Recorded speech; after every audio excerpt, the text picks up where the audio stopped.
Nous sommes tous des vendeurs, entrepreneurs, indépendants, employés. Pourtant, la plupart d'entre nous croyons que pour vendre, il suffit de dire les bons mots, d'avoir le bon tunnel de vente. Est-ce que je vais faire un VSL funnel ou un webinar funnel? Est-ce que je vais faire un lead magnet? Ou est-ce que je vais faire de la pub? Ou juste de trouver un hack, une source de trafic? En fait, on est obsédé par les hacks, alors que dans cette vidéo, vous verrez qu'il y a un principe psychologique qui rend l'obsession des hacks complètement impertinente. Je m'appelle Maxime Lemaire, je suis copywriter et stratège en tunnel de vente depuis 2020. Et dans cette vidéo, je vais vous partager un principe fondamental de la psychologie, de la persuasion, qui pourra vous aider pour le reste de votre vie. Alors, c'est une forte promesse. En réalité, c'est simple à comprendre, c'est que la psychologie humaine, elle ne change pas. Alors que la technologie et les mœurs et les valeurs, elles changent, la psychologie humaine, c'est-à-dire comment notre cerveau perçoit le monde, ne change pas. On a toujours le même cerveau qu'il y a 10 000 ans. En fait, ça change par la sélection naturelle, donc c'est très lent. En revanche, les technologies, les nouvelles plateformes, les nouveaux hacks, ils changent en permanence. Ce que j'aimerais bien vous partager dans cette vidéo, c'est un principe de psychologie qui peut vous aider pour le reste de votre vie. J'aimerais du coup vous montrer l'importance, parce que pour moi c'était vraiment une révélation, l'importance de ce principe. Ce principe a des répercussions sur d'innombrables domaines de votre vie. Il a un impact sur votre charisme, il a un impact sur vos relations sociales, sur votre statut social dans la société. Aujourd'hui, on va s'adresser principalement au marketing, à la persuasion, à la vente, pour augmenter vos ventes en tant qu'entrepreneur, en tant qu'indépendant. Alors moi, je suis copywriter depuis 2020 et j'ai vu pas mal de copywriters. J'ai même accompagné, je suis même toujours en train d'accompagner certains copywriters à développer leur carrière. Et il y a vraiment un mythe autour les mots qui vendent. Vendre avec les mots. Et il y a un copywriter que j'aime beaucoup, Céline Lidenhofer, qui je trouve qui a utilisé un titre qui porte à confusion. Il dit, voilà, les mots magiques, sous-entendant qu'en fait, ce qui fait vendre, c'est d'utiliser les bons mots. En réalité, la vente à l'écrit, c'est pas une question de mots. Les mots sont en réalité qu'un médium pour représenter une réalité. Et ce que les gens ne réalisent pas, c'est que c'est pas les mots qui font vendre, c'est la réalité que les mots ou que les preuves représentent, que les symboles représentent, parce que les mots sont des symboles. Et c'est cette réalité-là qui est force de persuasion, c'est pas les mots. Prenez l'exemple de Undercover Billionaire, une série américaine avec Grant Cardone, qui a fait une expérience durant 90 jours. Il a commencé les 90 jours complètement fauché, avec 100 $ en poche, et pendant 90 jours, il a dû se débrouiller pour gagner 1 million de dollars. À la fin des 90 jours, il a réussi. Ça, c'est une preuve qui est forte, qui est coûteuse, qui montre que le American Dream existe toujours. La preuve de cette expérience, elle est juste phénoménale et elle va battre tous les mots du monde. Parce que c'est une expérience qui représente une réalité qui est incroyable, qui est remarquable. Et donc, on est impressionné. Et donc, on a une certaine confiance envers la personne qui a fait cette expérience. On a une certaine admiration, même pour certains, pour cette personne. Par exemple, moi. En fait, c'est marrant parce que Aristote l'avait bien compris il y a 2300 ans, où il parlait de pathos, logos et ethos. Le pathos, c'est l'émotion. Logos, c'est la logique. Dans un texte de vente, par exemple, tu commences par l'émotion, une accroche émotionnelle, et puis après, tu vas argumenter avec des arguments plus rationnels. Par contre, le truc que personne ou peu de gens ne parlent en réalité, et je comprends pourquoi maintenant, c'est l'ethos. L'ethos, c'est en fait ce que tu mets pas sur ta page de vente. C'est le sous-texte, ta crédibilité, tes expériences passées, ton caractère, ta perception du monde. C'est en fait ton statut, l'association d'idées qu'on a avec toi. Notre cerveau, c'est une machine à prédiction. Si par exemple, vous travaillez avec un freelance et que le freelance, il est à l'heure tout le temps, vous faites 8 réunions en 8 jours et les 8 jours, il est pile poil à l'heure. Vous dites, oh tiens, c'est un mec, il est fiable, c'est un mec, il arrive à l'heure. Vous avez une prédiction que la 9e fois, il va arriver à l'heure aussi. Vous avez créé un ethos autour de son nom. Vous avez créé une prédiction autour de son nom. L'ethos, quelque part, c'est votre brand. Par exemple, tu vois un exemple qui est assez simple, c'est tu vas avoir une citation sur Instagram du mec qui dit You've got to believe in your dreams. Tu en as juste rien à foutre. Par contre, si c'est Richard Branson qui publie You've got to believe in your dreams, bro. Là, t'es en mode oh, tiens, You've got to believe in your dreams. Intéressant. Richard Branson, qu'est-ce qu'il veut dire par là? Tout d'un coup, l'ethos, il a changé. Donc, l'attention, la force de persuasion a complètement changé. Alors que le contenu est le même. Pour prouver que bah ouais, juste deux personnes qui disent la même chose, ça n'a pas du tout le même impact parce que l'ethos est complètement différent. Et pour moi, c'est une des 3 composantes de la persuasion qui est le plus sous-estimée. Moi, je viens d'un monde du marketing direct où le jeu, c'était avoir une conversion le plus vite possible. Et en réalité, aujourd'hui, ça marche plus trop. Tu vois, le copywriter direct, il va juste jouer sur le pathos, le logos, voire même utiliser des arguments qui sont presque faux, c'est presque du mensonge, juste pour essayer de convertir le plus rapidement possible. Et en réalité, on se rend compte que le plus puissant là-dedans, c'est l'ethos. Et c'est surtout le plus durable. Parce qu'une fois que tu as un ethos, une fois que tu as une brand qui a une belle image, c'est hyper puissant. Tu peux faire une page de vente claquée au sol, tu vas quand même vendre. Apple, aujourd'hui, il sort n'importe quel produit, tu vas quand même avoir une ruée de fans qui vont acheter le produit. Alors que c'est peut-être de la merde. Mais en fait, on se doute bien que ça va pas être de la merde parce qu'on a une prédiction que Apple, quand il sort un nouveau produit, eh ben c'est une putain de dinguerie quoi. C'est plus dur à maîtriser et c'est précisément pour ça que ça a plus de force que tout le reste. Ce que ça dit, c'est que la preuve coûte plus que les mots et donc c'est plus difficilement copiable et donc on a tendance à davantage écouter les personnes qui avancent des preuves, qui ont agi, qui ont fait des expériences qui sont difficiles à faire. Par exemple, il y a un post que j'avais fait sur LinkedIn où j'explique que j'ai complètement foiré le lancement d'un client. Et paradoxalement, ce post-là m'a rapporté 2 nouveaux clients. Alors que je suis littéralement en train de dire, j'ai foiré mon client. Donc même si je dis, j'ai foiré, les gens ont quand même été curieux. Et je pense qu'en fait, c'est parce que c'est une forme de vulnérabilité de dire, écoutez, je suis d'accord avec vous, j'ai foiré, j'ai merdé, et maintenant j'en ai appris telle et telle chose. Paradoxalement, c'est le fait de montrer publiquement que j'ai foiré qui était une forme de coup. Parce qu'il y a un coût social. J'ai osé me montrer à nu. Et donc, en fait, les gens, ils ont apprécié ça. Il y a un livre super intéressant, The Handicap Principle de Amos et Zahavi, qui explique la théorie du signal en biologie, qui disent qu'il y a certains signaux qui sont crédibles parce qu'ils sont coûteux, impossibles à feindre. Prenez l'exemple du paon.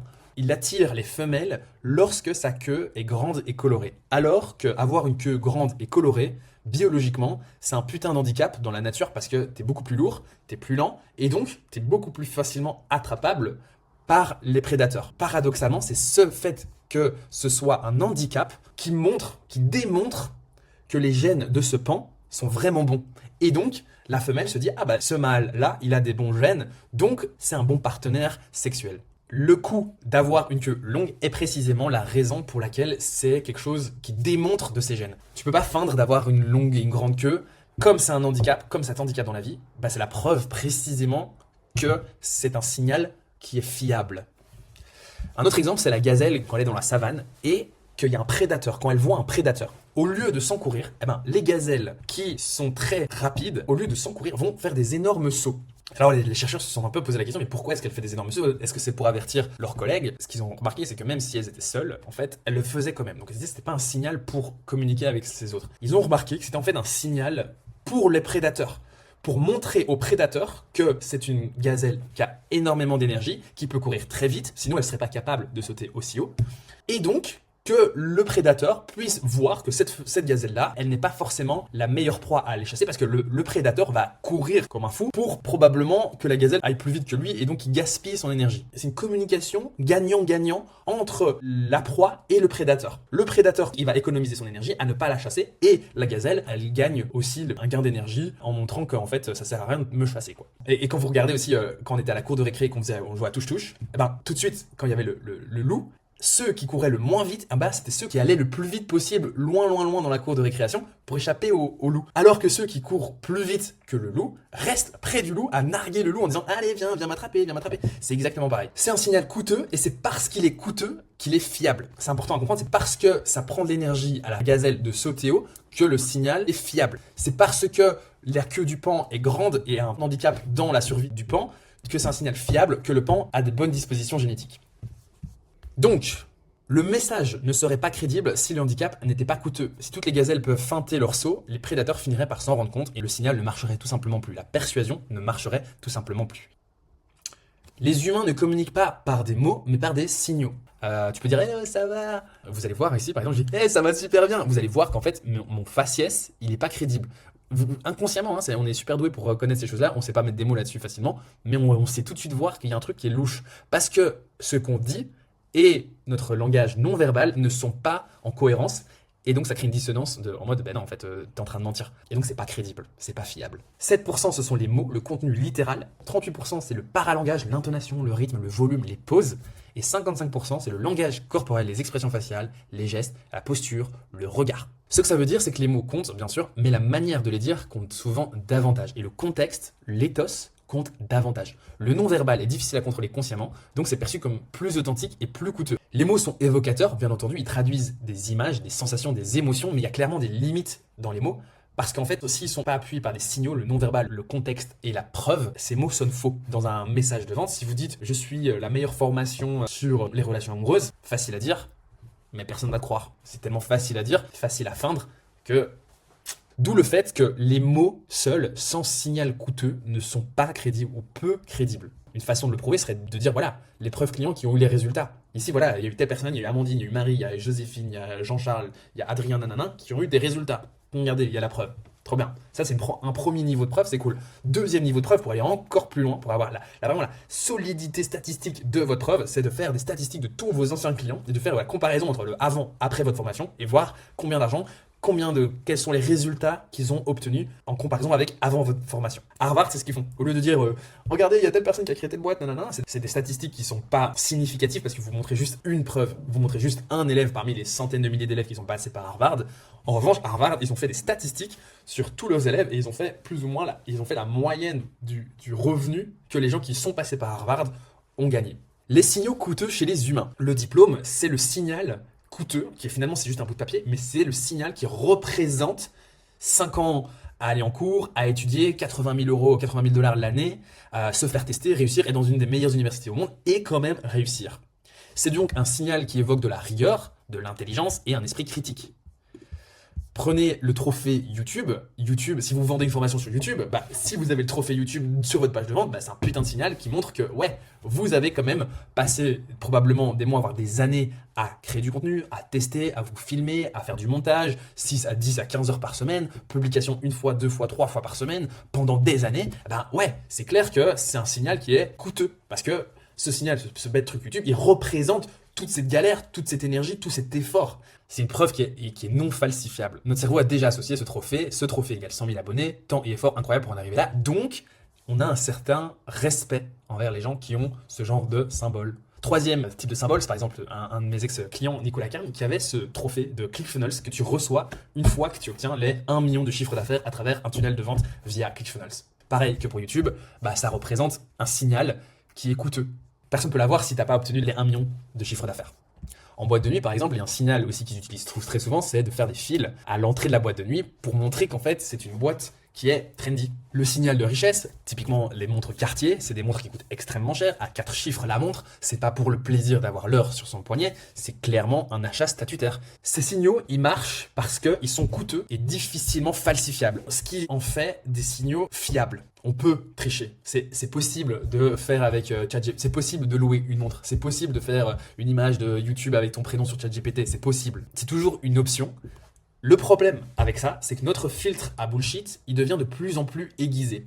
J'appelle ça les opportunités fake. Tu peux, en 2015, arriver avec un site dropshipping, tu mets une image de toi avec une blouse blanche et dire « Voilà, ce produit, ce complément alimentaire, c'est incroyable pour tes bienfaits intérieurs. » Ça marche.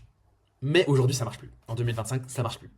Parce que c'était une opportunité fake où les gens n'avaient pas encore associé ces choses-là. Au début de l'IA, en 2023, tu avais pléthore de petites arnaques comme ça où tu faisais croire que telle personne avait été à tel endroit. Aujourd'hui, c'est plus possible. Les gens savent bien que c'est de l'intelligence artificielle. Donc c'est une opportunité fake. En fait, les gens, aujourd'hui, leur filtre à bullshit devient de plus en plus aiguisé. C'est pour ça qu'aujourd'hui, il faut de plus en plus de preuves solides pour persuader quelqu'un. C'est pour ça que les contenus sur Internet, ils évoluent. On passe d'un discours avant à voici le petit hack incroyable qui m'a fait gagner 1 million d'euros par an à voici tout mon business, il m'a rapporté 10 000 euros. Donc en fait, on diminue nos promesses parce que simplement le marché évolue et tant mieux. Parce qu'en fait, il y a une opportunité fait qui se rétrécit. Aujourd'hui, promesses moins grosses, c'est plus crédible. La raison, c'est la saturation des promesses et des signaux mensongers. Donc la leçon, c'est d'essayer de hacker les signaux. C'est moralement douteux. C'est court-termiste et ça finit toujours par foirer parce que c'est toujours une opportunité court-termiste. Donc, mon éthique personnelle et ce que je vous recommande à faire clairement, c'est de faire preuve de courage et de viser à acquérir des signaux qui sont difficiles à obtenir par le mérite, par les accomplissements, par les preuves solides. Viser à développer sa crédibilité, chercher à accomplir des choses courageuses et ensuite documenter les signaux pour vos contenus de vente. Si Alexandre le Grand est passé de prince banni de son royaume à une légende les plus connues de l'histoire, c'est pas parce que c'est un bon écrivain, c'est parce que le mec, il a quand même conquis 15% du globe. Il vient d'un petit royaume de Macédoine, ils ont été conquérir l'Asie mineure, ils sont ensuite arrivés dans le nord de l'Irak, en Mésopotamie, où il y a eu la fameuse bataille de Gaugamel contre Darius II, l'empereur de l'Empire perse. Les Macédoniens étaient en sous-nombre total, 47 000 vs 100 à 250 000 selon les sources. Maintenant, ils exagèrent peut-être un petit peu, mais en tout cas, ils étaient clairement en sous-nombre comparé à l'Empire perse. Et par des petits subterfuges tactiques, ils ont réussi à faire peur à Darius. Darius s'est enfui, l'armée de Darius s'est complètement déstabilisée. Alexandre le Grand a gagné la bataille, qui lui a donné les portes, qui a donné l'accès à Babylone et à l'Empire perse dans sa globalité. Les années qui ont suivi, il a été étendre son empire jusque sur les portes de l'Inde. Et bah voilà, le mec, c'est un des mecs les plus documentés de l'histoire, alors que lui, il a rien écrit, simplement parce que le mec, ses accomplissements sont tellement incroyables, c'est des preuves tellement fortes et qu'elles sont impossibles à ignorer, qu'elles parlent d'elles-mêmes. Qu'aujourd'hui, si Alexandre le Grand il vivait toujours, il nous dirait quelque chose, on serait tous en train de l'écouter. C'est pour ça que des gens comme des Elon Musk, dès qu'ils parlent, dès qu'ils font un petit tweet sur Twitter, ça fait polémique dans le monde entier. C'est pas parce que leur tweet est si intelligent, c'est parce qu'ils ont un ethos, ils ont des accomplissements qui sont tellement forts que fatalement on est obligé de faire attention à ces personnes-là. Quand il y a eu une mutinerie, au bout de quelques années, en fait, il était presque sur les portes de l'Inde, il y a ces troupes qui ont commencé à se mutiner parce qu'en fait, Alexandre était fort proche des tribus qui conquéraient et il était un peu trop ami, donc les Macédoniens, ils n'étaient pas trop contents avec ça, donc ils se sont mutinés. Et là, Alexandre, il a dit, putain les gars, faut arrêter de déconner quoi. Et en fait, dans ce speech, c'est incroyable, le mec, il va raconter tout son parcours, il va montrer preuve sur preuve, tout ce qu'il a accompli. Et c'est un putain de texte de vente ce truc. This is what my father Philip did for you. Great enough on its own, but small compared to what you've gained from me. It defeated the satraps of the great King Darius, and made you rulers of Ionia, Aeolis, Phrygia and Lydia, Mesopotamia, Babylonia, all belong to you. What have I held back for myself apart from this purple cloak and diadem? Nothing. Any one of us who was killed, who met a glorious end, we buried with full honors. Many now stand immortalized by bronze statues in Macedonia. Their families are honored and pay no taxes. Je vous ai fait des généraux, je vous ai érigé des statues en bronze à votre gloire, je vous ai donné toutes les richesses du monde, je vous les richesses de Babylone, etc. Donc il a listé ses accomplissements et il vous a dit, voilà, si vous voulez partir, vous pouvez partir. And now I wanted to send back some of you who've been wounded or crippled, or have grown old, to be welcomed back home as heroes. But since you all wish to go, then all of you, go! When you get home, you tell them that when you made it back to Susa, you abandoned him and went home, leaving him under the protection of the foreigners you'd conquered. Et les gens ils étaient en mode, mais non, on peut pas partir, on peut pas. C'est vrai, t'as raison Alexandre, merci de nous le rappeler, on peut pas partir.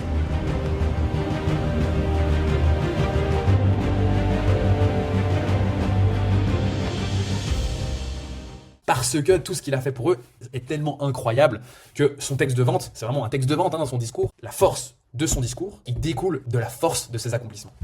Donc, la règle intemporelle de la persuasion, ne cherchez pas les hacks, les petites techniques ou les raccourcis, cherchez à créer des preuves fortes, des signaux qui ne peuvent pas être copiés. Plus votre signal est coûteux, plus votre crédibilité est forte. La question c'est, pour créer des preuves fortes, comment est-ce qu'on fait ?